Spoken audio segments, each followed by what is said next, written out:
حامداً و مسلیاً و مسلما۔ حج صرف ایک سفر نہیں، یہ زندگی کا ایک ایسا موڑ ہے جہاں انسان اللہ کے سب سے قریب ہو جاتا ہے۔ یہ وہ مقام ہے جہاں دنیا کے کروڑوں انسان رنگ، نسل، زبان اور ملک کی تفریق کے بغیر ایک ہی لباس میں، ایک ہی رب کے سامنے ایک ہی نعرہ بلند کرتے ہیں، لبیک اللہم لبیک۔ یہ آواز صرف لبوں سے نہیں نکلتی بلکہ دل کے اندر سے آتی ہے۔ ایک پکار ہوتی ہے کہ اے اللہ، ہم حاضر ہیں، ہم تیرے ہیں، ہم ہر حکم کے لیے تیار ہیں۔ حج ایک امتحان ہے، صبر کا، اخلاص کا، نیت کا۔ یہ احرام باندھنے سے شروع ہوتا ہے جہاں ہم دنیا کی زیب و زینت کو اتار کر دو سفید کپڑوں میں لپٹ جاتے ہیں، جیسے ہمیں یاد دلایا جا رہا ہو کہ ایک دن ہمیں قبر میں بھی یوں ہی جانا ہے، نہ کوئی سونا، نہ کوئی کپڑا، نہ دنیا کی عزت، نہ شہرت، صرف اعمال ساتھ جائیں گے۔ مینا، عرفات، مزدلفہ، یہ صرف مقامات نہیں، یہ ہماری روحانی تربیت کے مراحل ہیں۔ عرفات کا میدان جہاں لاکھوں انسان روتے ہیں، گڑ گڑاتے ہیں، اپنے گناہوں کا اعتراف کرتے ہیں اور اللہ سے مغفرت مانگتے ہیں، وہاں کھڑے ہو کر یوں محسوس ہوتا ہے جیسے قیامت کا منظر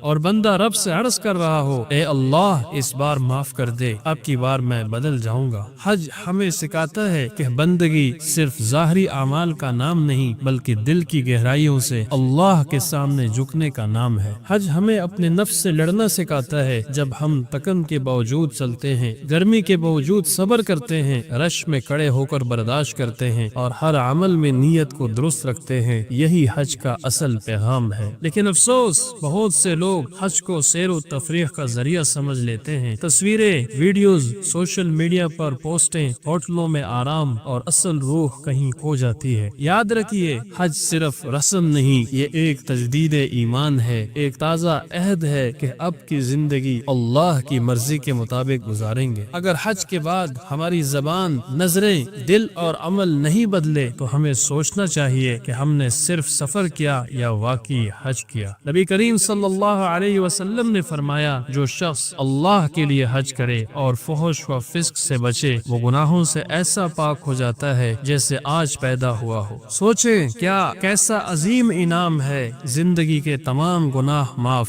یہ موقع ہر روز نہیں آتا۔ اگر اللہ نے آپ کو یہ سعادت دی ہے تو دل سے کیجیے، مکمل اخلاص سے، مکمل عاجزی سے، اور اگر ابھی حج کا موقع نہیں ملا تو شوق پیدا کیجیے، دعا کیجیے، تیاری کیجیے۔ حج کی نیت اور تمنا خود بھی عبادت ہے۔ حج کو زندگی کا رخ موڑنے کا ذریعہ بنائیے۔ واپسی پر نہ صرف احرام کے کپڑے اتاریں بلکہ گناہوں کی چادر بھی اتار دیں۔ وہ زبان، وہ آنکھیں، وہ دل، وہ ہاتھ جو مکہ و مدینہ کی پاک فضاؤں میں تھے، اب دنیا میں بھی پاک رہیں۔ یہی سچا حج ہے، یہی اللہ کو مطلوب ہے اور یہی نجات کا راستہ ہے۔